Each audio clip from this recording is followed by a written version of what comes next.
Si eliminas la superstición, suprimes las semillas para la violencia. Steven Pinker.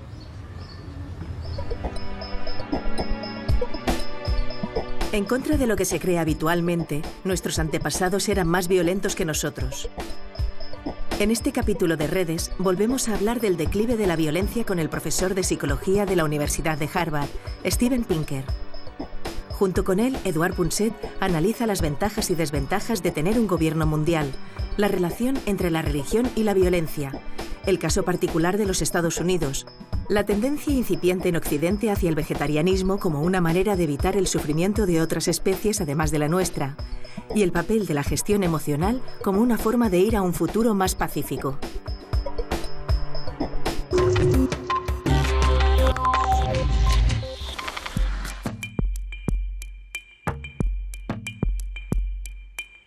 Todo el mundo conoce ya a Pinker, sobre todo por sus análisis de los procesos cognitivos y del aprendizaje lingüístico.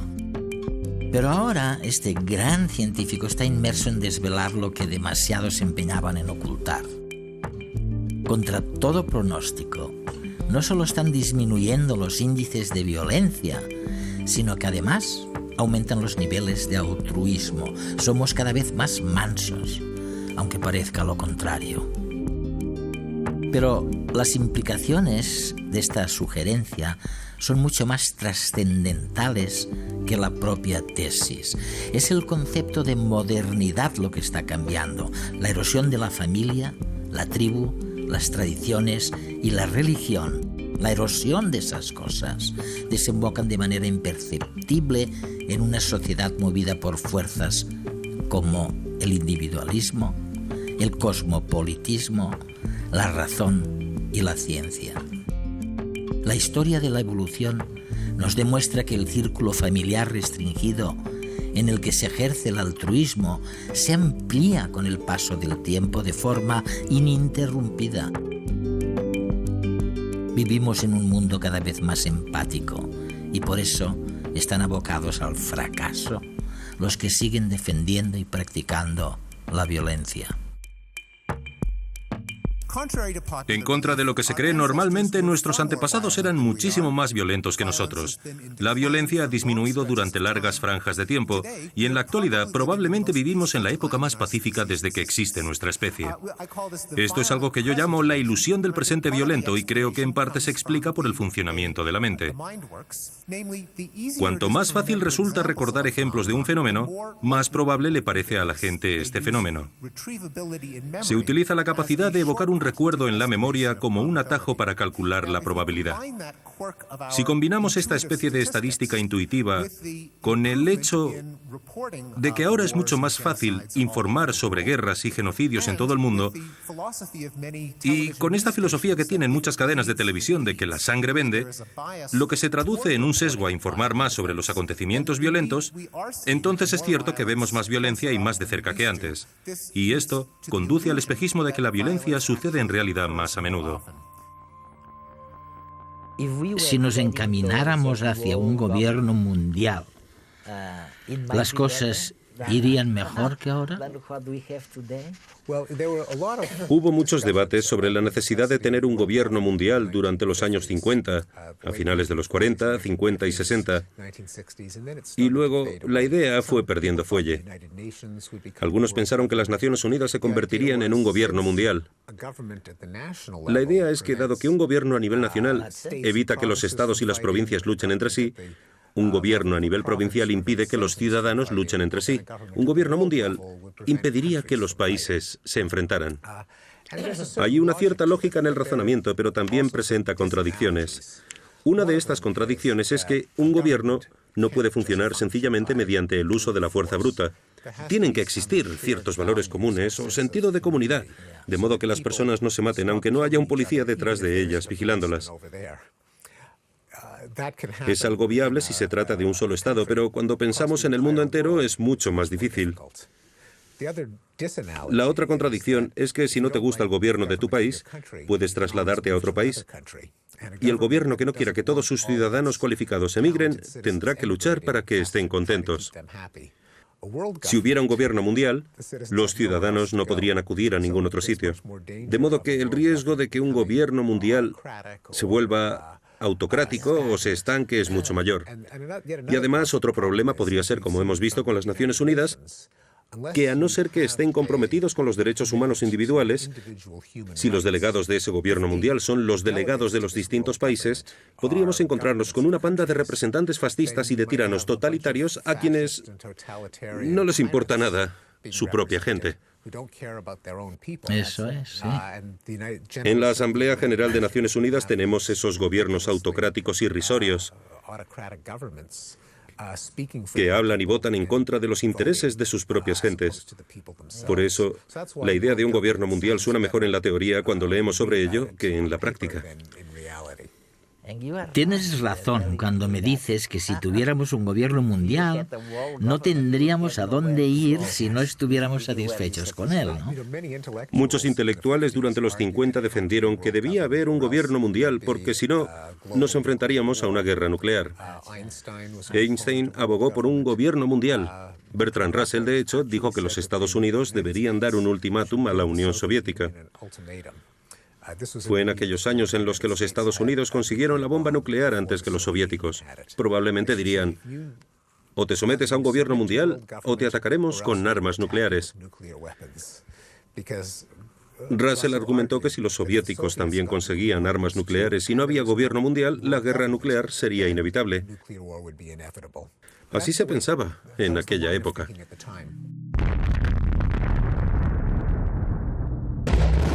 La violencia. ¿Es intrínseca a nuestra especie? Imágenes como estas, que vemos a diario en los medios, parecen indicarnos que somos violentos por naturaleza.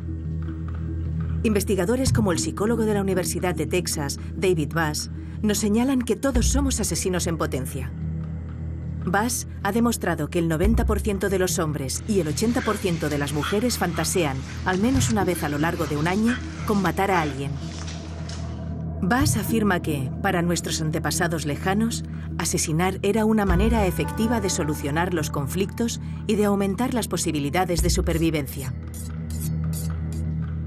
Si bien los impulsos psicológicos violentos de nuestros antepasados aún se mantienen, en el presente nuestro entorno ha cambiado mucho y matar ya no es una estrategia ventajosa.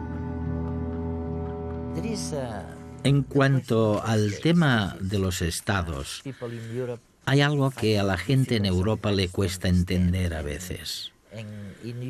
En tu futuro libro sobre este tema, creo que lo explicas muy bien.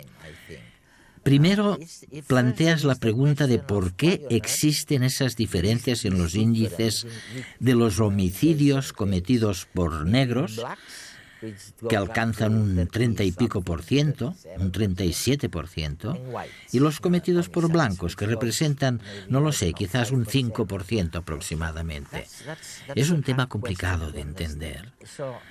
¿Los Estados Unidos son un caso especial? Todo esto tiene alguna explicación, me imagino, ¿no? Sí, los Estados Unidos son un país muy curioso. La mayor parte de los países europeos, al menos los países de Europa Central y Occidental, tienen índices de violencia muy bajos. Un homicidio por cada 1.000 ciudadanos al año. No hay grandes diferencias entre España, Irlanda, Austria, etc. En los Estados Unidos, en cambio, las tasas de homicidios son 2, 3 o 4 veces superiores, algo curioso, aunque la situación por estados es muy heterogénea. No es una casualidad que se hable de los Estados Unidos en plural porque es un conglomerado de estados distintos. El norte es mucho menos violento que el sur y el oeste. Y los índices de violencia entre los afroamericanos son muy superiores a los de los blancos, aunque no siempre ha habido esa diferencia entre blancos y negros. A principios del siglo XIX, blancos y negros tenían índices de violencia similares, pero luego se distanciaron. Ah, sí. Los negros empeoraron y los blancos mejoraron, aun cuando la diferencia entre norte y sur siempre estuvo presente. El sur siempre fue más violento. Me parece que la razón principal es la presencia del Estado. Explica tanto las diferencias entre norte y sur como las existentes entre blancos y negros. El norte realmente era una prolongación de Europa. Los asentamientos humanos se establecieron en torno a las jurisdicciones gubernamentales. El sur, en cambio, era montañoso. Sus rústicos habitantes vivían en zonas muy alejadas de las instancias legales, como en las antiguas películas de vaqueros, el antiguo salvaje oeste. ¿Qué decían siempre? El sheriff más cercano se encuentra a más de 300 kilómetros. Por eso todos los vaqueros llevaban armas para defenderse de otros hombres también armados. Así que reinaba la anarquía en gran parte del territorio norteamericano, especialmente en el sur y el oeste, hasta hace relativamente poco, comparado con Europa. Creo que cuando se instala la anarquía, dado que la gente no puede recurrir a su gobierno, a la policía, tiene que defenderse con su propio honor. Tienen que vender la idea de que son muy poderosos y de que responderán a cualquier insulto, cualquier provocación con gran violencia, para disuadir así a todo aquel que intente cruzarse en su camino. En cambio, si vives en un lugar donde la policía no está lejos, no necesitas ser tan machito. En el caso de los afroamericanos, si los comparamos con los blancos, durante mucho tiempo la policía se mantuvo alejada de sus barrios. La consigna era, ¿a quién le importa? Dejemos que se maten entre sí, no es nuestro problema. Por eso, creo que en muchas comunidades afroamericanas también reinaba la anarquía. De ahí que allí aumentaran los índices de violencia. Steven Pinker nos demuestra que la violencia está en declive. Sin embargo, existen lugares en los que esta idea podría parecer obscena debido a su nivel alto de agresividad. Si el mundo es cada vez más pacífico, ¿por qué algunos países son más violentos que antes? Las zonas con mayores índices de criminalidad del mundo tienen algo en común. Han sufrido un proceso de descivilización. Sus instituciones que mantenían el orden antaño han desaparecido o son ineficientes. Ello provocó una situación caótica que dio paso a milicias, guerrillas y mafias. En este contexto, es común que la población se vea obligada a ejercer la ley por su cuenta, ya que no puede contar con las instituciones oficiales, generalmente corruptas o casi inexistentes. Jamaica, México y Colombia, por ejemplo, están muy castigados por el narcotráfico, y ello ha provocado un aumento en el índice de criminalidad. Colombia inició la guerra contra el narcotráfico en la década de los 80 y México en 2006. Desde entonces, la violencia entre las partes que se juegan el control del país ha aumentado aún más. Otro ejemplo es el de la antigua Unión Soviética y el de Sudáfrica, donde colapsaron los sistemas políticos del comunismo y del apartheid respectivamente. Independientemente del beneficio de estos cambios institucionales, esto provocó un estado de descontrol y un rebrote de la criminalidad y de la violencia. A medida que las nuevas instituciones se consoliden, los ciudadanos podrán recuperar la confianza perdida y los niveles de violencia de estos países volverán a bajar. Algo parecido están sufriendo los estados que pasaron de una sociedad tribal a colonial y de ahí a la independencia. El nivel de violencia, alto de por sí en las sociedades tribales, aumentó al ser colonizadas porque la población no veía lícito el poder extranjero. Después de unos años en que la violencia se mantuvo estable, esta volvió a aumentar cuando estos países alcanzaron la independencia. La lucha armada entre distintas facciones para lograr el control de esos países es generalmente desgarradora. Si bien nos parece que estos casos de violencia están muy extendidos por el mundo, en realidad son excepciones a la tendencia global hacia una vida más pacífica. Oye, hay algo que también me preocupa. Una vez establecidos los hechos, digamos, una vez fijado el porcentaje de muertes causadas por la guerra, ¿qué pasa con la religión? ¿Qué ocurre con esas cosas o actos crueles que ya no son fruto de los hechos, sino de las ideas, de la religión en sí misma? Algo que se puede decir de la Biblia, también del pueblo hebreo, según parece, de los musulmanes, de los católicos. Esa es la historia, ¿no? ¿Cuál es tu opinión sobre la crueldad espiritual comparada con la crueldad factual, de hechos? Creo que en las sociedades humanas la religión no ha sido una fuerza uniforme a favor del mal o del bien. Pero pienso que probablemente ha hecho más daño que bien, aunque ha ido en ambos sentidos por distintas razones. Una porque, como dijo Voltaire, aquellos que consigan que creas en lo absurdo pueden conseguir que cometas atrocidades. Hay muchas creencias que derivan de supersticiones. Si eliminas la superstición, suprimes las semillas para la violencia. Un ejemplo de ello son los sacrificios humanos que inspiraron a todas las civilizaciones antiguas. ¿Por qué arrojar a una chica virgen a un volcán o cortarle el corazón a un ser vivo?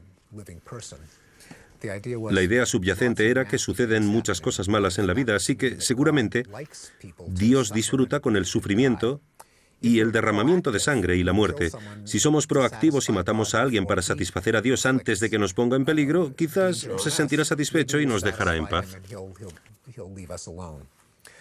Si no crees en ese tipo de Dios, no ofreces sacrificios humanos.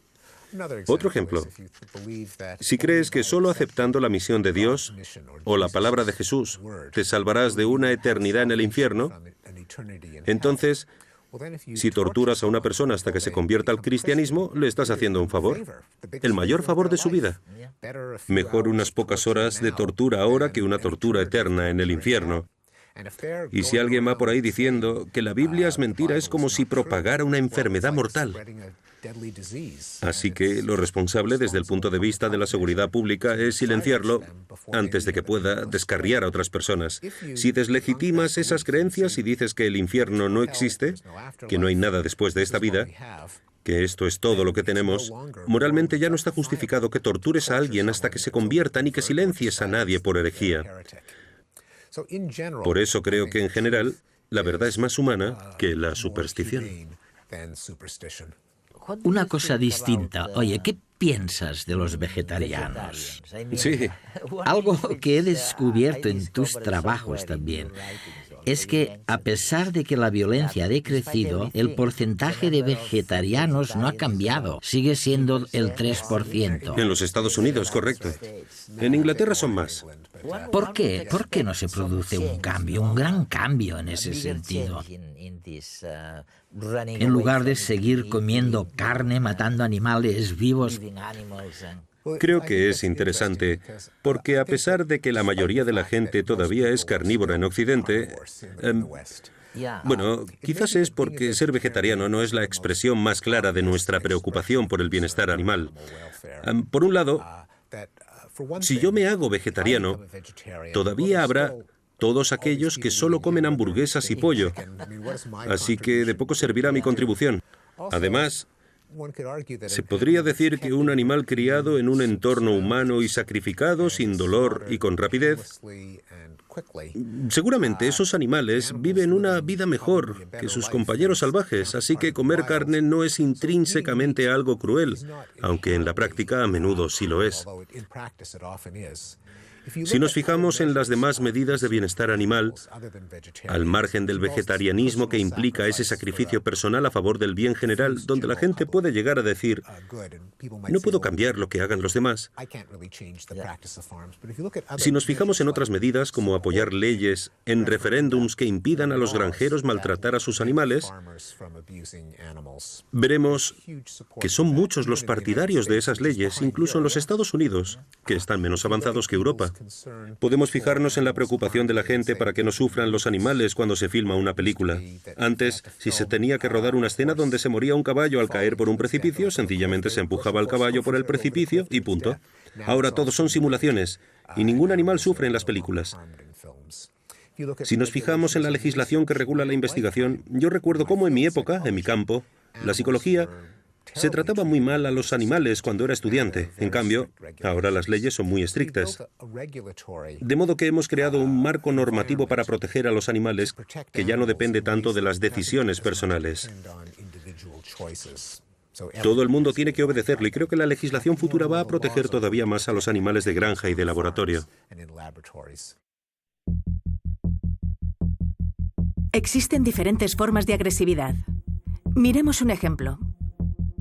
Al cazar, los gatos se agachan al máximo para no ser vistos. Hacen el mínimo ruido posible y, cuando ven la oportunidad, se abalanzan sobre su presa velozmente y, si tienen éxito, la matan de unos pocos mordiscos. En cambio, cuando se encuentran acorralados, arquean la espalda, bajan las orejas, sacan las uñas, emiten sonidos por la boca y se lanzan a arañar al contrincante. Todos los mamíferos tenemos circuitos cerebrales diferenciados para cada tipo de agresión diferente que somos capaces de ejercer. En el caso de la ira, por ejemplo, la amígdala es el director de orquesta, ya que su función principal es procesar las reacciones emocionales. Después de iniciada una reacción de ira, y según la información que reciben de la amígdala, otras regiones del cerebro darán las órdenes para ejecutar la respuesta más adecuada: huir corriendo o atacar. La forma de agresión más sencilla responde al dolor o a la frustración y se conoce como ataque defensivo. Este reflejo típico de todo mamífero lo podemos ver en humanos cuando nos golpeamos. Muchos podemos reaccionar despotricando y pateando objetos. Estos actos de defensa los controla el miedo que, al igual que la rabia, nace en la amígdala, pero utiliza distintos caminos para manifestarse. Otro tipo de agresión que también está regulada por la amígdala es la violencia por dominancia, que da lugar a las típicas escenas de las peleas en los bares. Este tipo de agresión está regulada por la testosterona, la hormona masculina, y por ello la violencia por dominancia es más habitual entre los machos que en las hembras. La depredación es la agresión más común en la naturaleza. La violencia cometida en estos casos es meramente un medio para alcanzar un fin que en el mundo animal suele ser alimentarse. A diferencia de los demás tipos de agresión, la depredación no tiene un componente emocional y por ello no depende de la amígdala. El caso típico es el del pescador que no odia ni teme a los peces, simplemente los mata por una cuestión de subsistencia.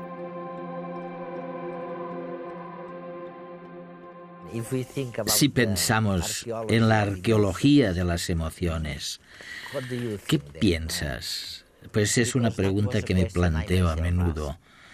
¿Nos estamos encaminando hacia una situación donde las emociones se gestionan mejor? Ya sabes, hemos aprendido a gestionar nuestras emociones y entonces somos cada vez menos violentos o somos idénticos a nuestros antepasados. Sospecho que nuestras emociones no han cambiado demasiado. La gente sigue teniendo fantasías violentas donde matan a los que no les gustan. A la gente le sigue gustando las formas de entretenimiento violentas como los videojuegos, que tienen más éxito que nunca. Si bien es cierto que los índices de violencia hayan ido disminuyendo, creo que lo que tenemos es cada vez más autocontrol. Quiero decir que ponemos en práctica nuestra capacidad de no actuar bajo nuestros impulsos violentos. También tenemos una cultura que penaliza las manifestaciones violentas como el machismo, la defensa masculina del honor. Ahora lo consideramos algo ridículo, inmaduro, infantil, un comportamiento propio de niños en lugar de considerar que es propio de grandes hombres o de héroes. Entonces, la gestión de las emociones, aprender a gestionar las propias emociones, podría ser un buen camino para enfrentarse al futuro. Creo que sí, y de hecho, como psicólogo siempre me gusta remitirme a los experimentos. Hay experimentos que ponen de manifiesto que a medida que las personas pierden autocontrol, son más propensas a las fantasías violentas, a castigar a los demás con violencia. En cambio, si refuerzan su autocontrol, son mucho menos proclives a reaccionar de forma violenta. Así que incluso disponemos de datos científicos que sugieren que el autocontrol reduce la violencia. La pregunta más importante es ¿por qué ha disminuido la violencia? La respuesta es que nadie lo sabe a ciencia cierta, pero hay 3 hipótesis plausibles. La primera es que, tal vez, Thomas Hobbes tenía razón, y la vida en estado de anarquía es repugnante, brutal y breve, mientras que en un estado democrático con monopolio de la violencia, puede reducir la tasa global de violencia al eliminar la tentación de atacar, que se castiga por el Estado. Una segunda explicación de la disminución de la violencia invoca a la lógica de los juegos de suma no cero. En ciertas circunstancias, la cooperación puede ser beneficiosa para ambas partes de una interacción. Un ejemplo evidente es el reparto del dividendo de la paz. Cuando 2 enemigos deciden deponer las armas y dividirse los recursos que de otro modo se dedicarían al conflicto violento, ambas partes salen ganando y están mejor que si siguieran combatiendo. La tercera explicación recurre a la metáfora de un círculo que se expande. La evolución nos dotó con un sentimiento de empatía. Por desgracia, la aplicamos por defecto solamente a un círculo estrecho de amigos y familiares. Pero durante el transcurso de la historia, el círculo se ha ido expandiendo, y una emoción que al principio únicamente se aplicaba a la aldea o a nuestros parientes de sangre se ha ido ampliando con el tiempo y ha pasado a incluir primero el clan, luego la tribu, la nación, otras razas, ambos sexos, y debería acabar incluyendo a otras especies.